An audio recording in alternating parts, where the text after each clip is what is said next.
So I wonder if Germans say make this noise impersonating dogs. Anyways, I believe this brand is called a Ruf, not Rough. I always thought it was Rough, but I'm American, I'm not German. Let's see here. So we got Para64's version of the CTR2. I did a review of the CTR, the original one, the yellow bird. And this is the successor to it. So Para64, typical crystal box packaging here. Paragon models. What else do we see? I'm not sure if this is licensed or not. Jaddy Toys. I'm not sure if that matters to you or not, but there we go. Left-hand drive, not that I care about that so much either. So the crystal box, pretty decent cover there. Oh, that's because it's taped. I am a zipperhead. Alright, let's see. One thing I want to do is give a shout out to where I bought this from. It's diecastmodelswholesale.com. I've been meaning to say that in the last few videos, but I always forget. But I did a video on the unboxing of a bulk order, and I was so impressed with their packaging. Maybe it was even too much packaging, but I think what I theorize is, collectors are so into packaging because they're trying to buy these and resell them later on down the road. Good for you if you can be successful doing that. But this seller seems to recognize that, so they packaged all these pretty well. So yeah. Anyways, I'll order from them again someday when they get some newer castings that I want, assuming I'm in this country. I usually order stuff off AliExpress, so because I usually live in Asia. What else did I learn about this vehicle here? It's based on the 993 Turbo, so it's the last of the air-cooled 911s. And it's sold for around $315,000 US back then. It's rear-wheel drive or all-wheel drive options. And it had some Kevlar bodywork. I pulled up this image because it's interesting that, the radiator's right here at an angle. I don't know if the stock 993 Turbo's radiators are there or not. Maybe they are because I believe I have that vent there. I've just never seen it before. But naturally, I'm sure this induction box here is made by Ruf. Alright, it's a 3.6 liter twin turbo flat 6. Probably the same as the regular Porsche one, but it's tuned out by Ruf. And let's see. Oh no, I apologize. My notes are saying this thing is based on the engine from the Porsche 962 race car. And then it had 520 horsepower initially, but later on models would have up to 580 horsepower. So that engine is not a standard 911 engine. Okay, so that power would get this thing 0 to 60 in 3.5 seconds, 220 miles per hour, and then in 1995 it was the fastest production car in the world.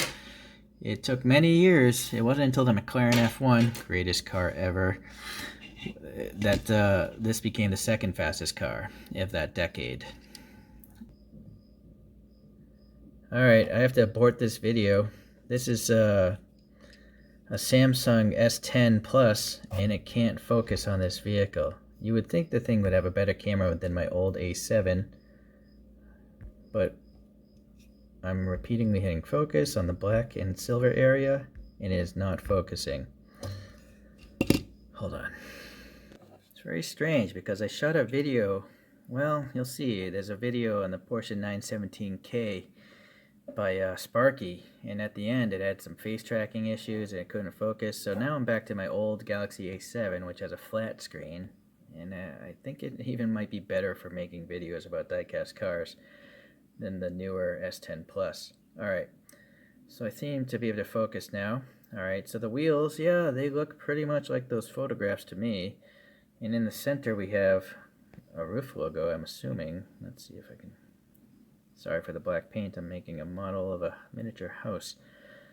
And the lug nuts have black paint on them, so that's pretty nice. Okay, that Ruf logo is in a concave section. But these Para64s never have brakes. I don't think anything in this price bracket, Mini GTs, they don't have brakes either. Unfortunately, I'm not at home, so I'll have to add brakes later. I don't have a 3D printer here by parents' house. The door handles are sticking out. They are molded quite nicely. What's weak though is this protruding side marker has no orange paint on it. I'm pretty sure in every country, well, possibly there'd be a white marker, but those photographs have orange markers. So that's kind of weak that Para64 missed that detail. And then also, look at this rear wing. What's going on with that? I don't know if that's glue vapor or the paint is messed up. I can't tell. It's definitely ugly to look at though. So that's unfortunate. Okay. I will say the side ducts here are nice. They're molded in. They're actually a little bit of depth to them, and they have black paint in them, which is nice too. So that's cool. The mirrors here are separate pieces, are they? Yeah, I think they're separate plastic pieces, and they actually have a shiny sticker in them. So I guess that's fine. I think this black paint, yeah, for the window molding here. So that looks good. I don't know if this one is transparent. That looks like it's blacked out. Maybe I'm wrong. It's just the lighting in here. We'll get to it later with the flashlight. Alright, so the front end looks pretty good because we not only have clear headlights, although, there's no detail behind it, you know? There's no, like, light bucket or ribbing or anything like that. It's just a flat clear lens and a flat silver casting, so it could be better. Kyosho would definitely do better. I even think Greenlight does better. Okay, same with the turn signals. It's nice that there's clear plastic there, but there's no attempt to actually add any detail to them. Like they could have casted in some ribs or something. The vents here are nice, you know, there's some depth to them. They're painted black, they're smooth in there, that's fine. I'm sure the real car, maybe it doesn't even have a screen, just wants to get air in there. So it's great that it has a license plate with printing on it, CTR2, instead of just a blank white plate. I don't know, I guess that's just a white printing. I think the plate's part of the casting. And then that roof logo there, it's the outline, I guess. You can't really have it all. Alright, we got two little bumps for the fluid there. Seems okay. No black paint for that vent though. The fuel filler door seems alright. More black paint around the windscreen, and also we have a molded in mirror. Molded in wiper blade, but I don't know if there's paint on there. Might just be clear plastic, see? I think that's clear. So that's kind of weak also. Alright, again, that bothers me. This side, the wheels and tires look pretty nice. Going around to the back, a little bit extra flash there in the red clear plastic. There's no like real indication of the white rectangles for the backup lights, so that's missing. Could have been printed on if they were lazy, or ideally they'd be molded, co-molded or something as clear plastic. The roof logo back here is much nicer. You can actually see the U, so I'm not sure why this one printed out better than the front one. I would assume they're the same size. Strange.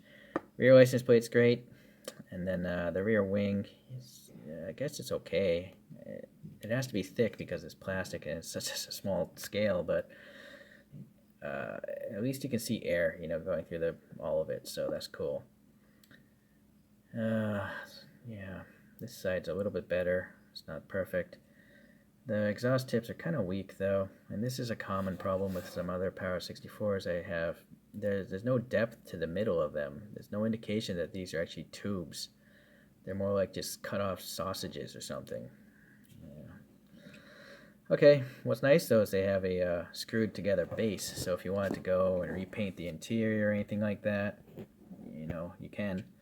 And it's got slick tires, which I know that bothers a lot of people. I don't really mind it, mainly because when you look at a display like that, it's pretty hard to see the treads on things anyways, right? So in the ranking of details I like to see, sure, it'd be nice to have treads and stuff, but I'd rather have slick treads than treads that look like truck tires on a sports car, which some other brands do seem to do often. You know, big chunky tread blocks, but it's like a race car, you know, it just looks weird. But yeah, from the side, those just look like road tires. Alright, so let's see what this is all about. Pretty thick axle here. Para64s, I think, roll well because of that. There's the good old interior.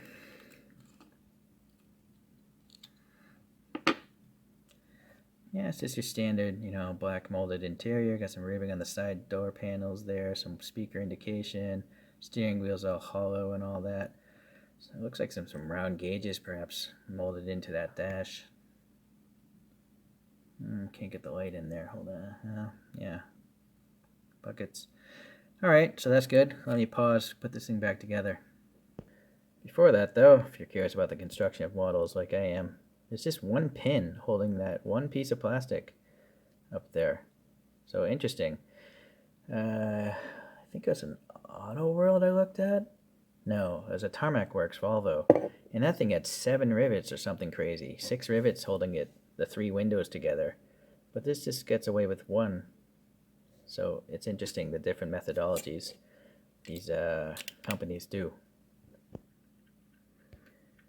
Alright, so put it back together. It's nice to see that it says 1/64 scale, what the car is, made in China, the brand.